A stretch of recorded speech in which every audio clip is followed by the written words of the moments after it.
Now, I want to get busy on the first couple of subjects for today. Everybody that's okay, say I'm okay. Here's the first subject that I've found so interesting. I want to share it with you. Then I want to talk about personal development, the subject that I started listening to age 25 that revolutionized my whole life, from my mentor, Mr. Earl Schoaf. Here's an interesting subject. Just jot it down now. It's called enlightened self-interest. Enlightened self-interest. It's a fascinating study to study the idea of self-interest. But just make this note, all of us, have self-interest. The key is for it to be enlightened so that everybody wins and no one loses. Our first interest is to survive. What does it take to survive? Our second interest is to succeed. What does it take to succeed? What does it take for me personally to survive and to succeed? Can I legitimately be interested enough in the things that help me both succeed and survive? And here's what I discovered. The answer is yes. It's possible to exercise self-interest, but to do it in such a way that no one loses, everyone benefits. Key phrase. Life was not designed to give us what we need. Life was designed to give us what we deserve.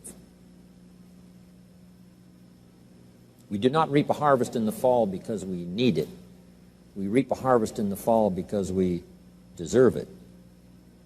Not necessarily from a moral standpoint. Of course, there are some moral laws as well, spiritual and moral laws. But just the basic laws that simply say if you wish to reap, you must plant.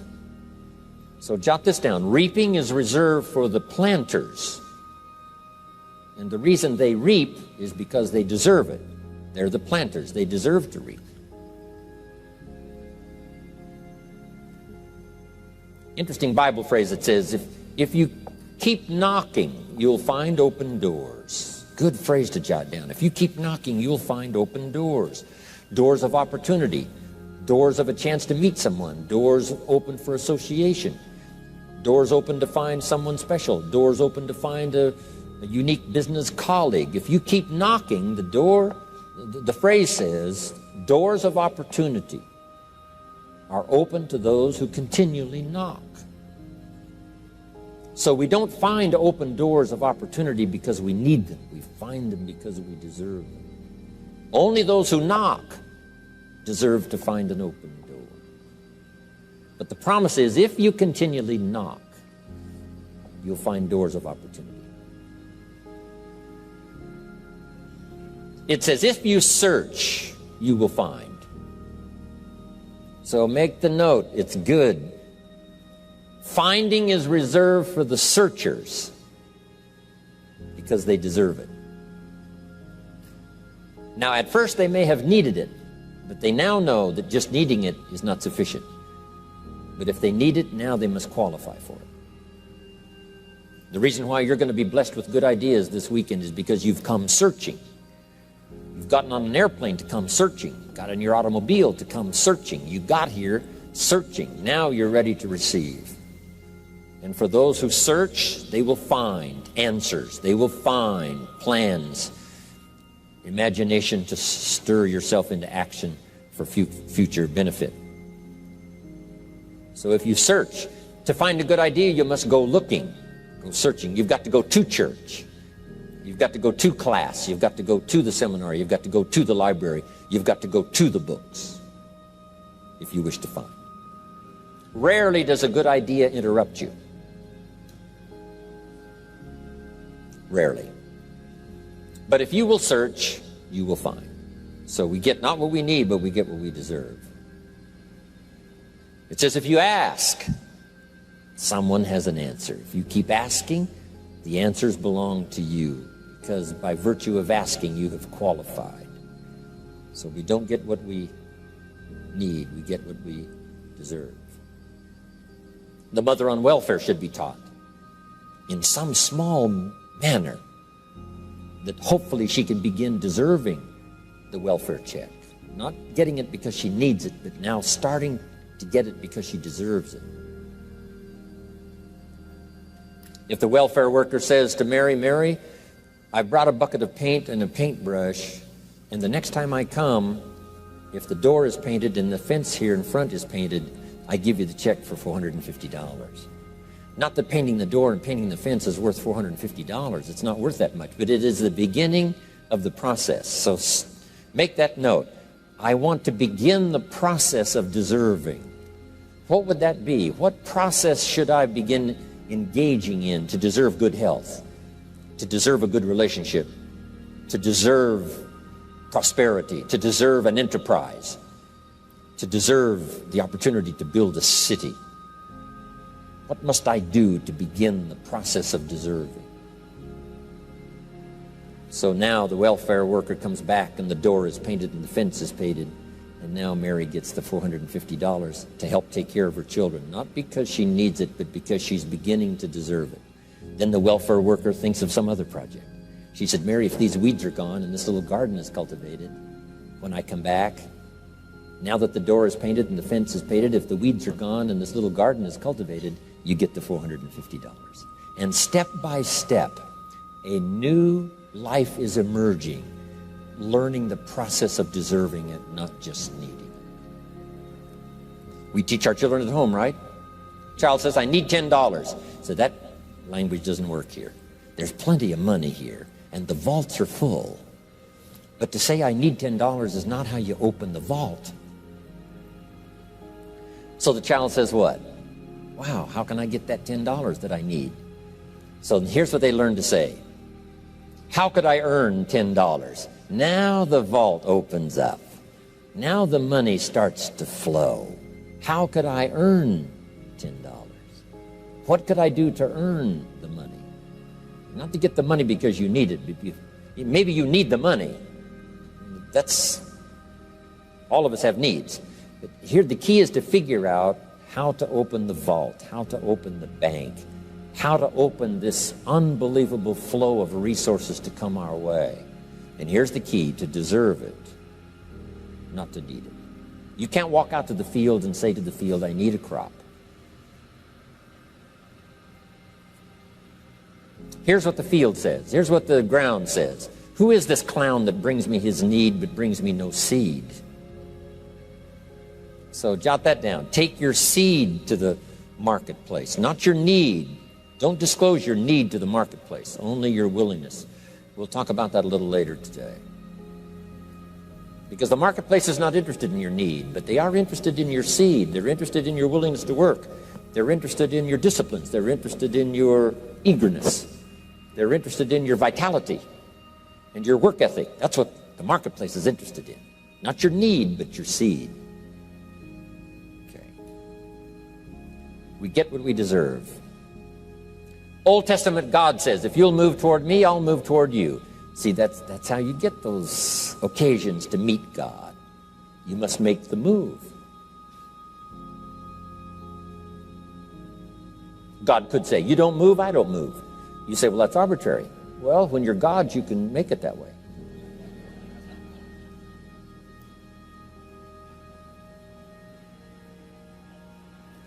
So, the law says if you wish to receive, now let's talk about enlightened self-interest. If you wish to receive, and we would call the wish to receive self-interest.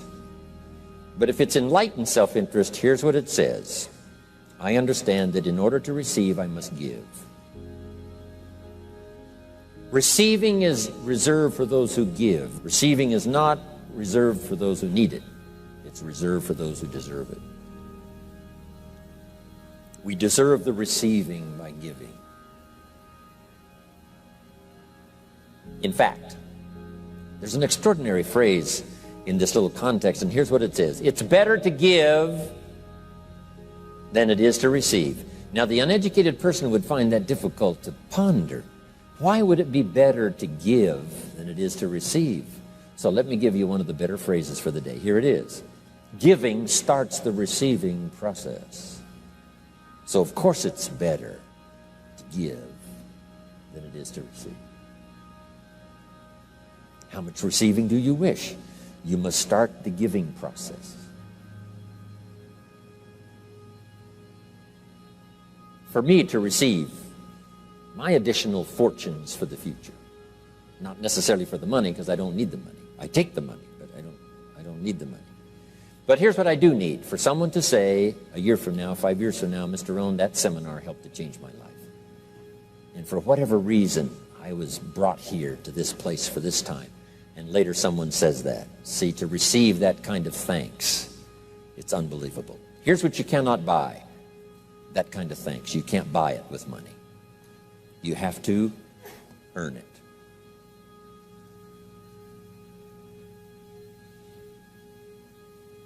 Now let's expand a little further now. That it's called the law of riches and wealth.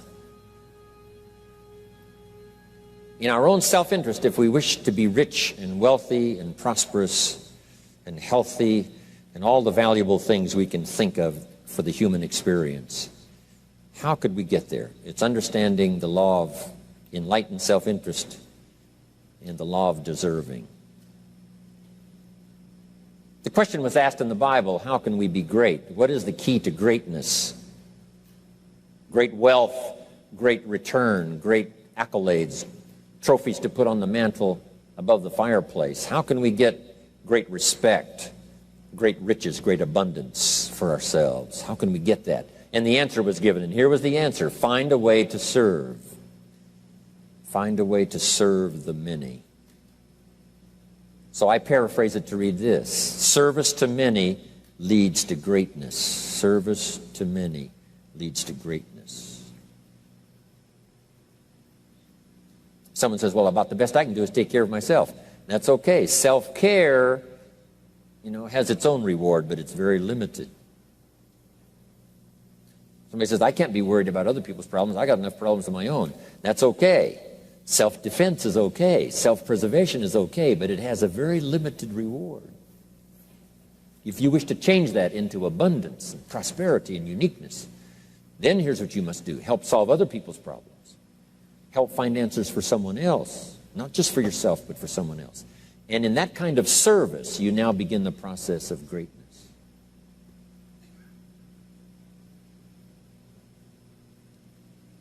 Someone asked the question, how can I be ruler over many?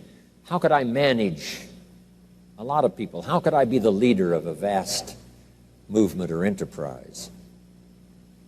Here was the answer: nothing wrong with that wish. We call that self-interest of the highest kind. Wishing to be the manager, the ruler, wishing to be presiding over many people. Here was the answer: be faithful when the amounts are small.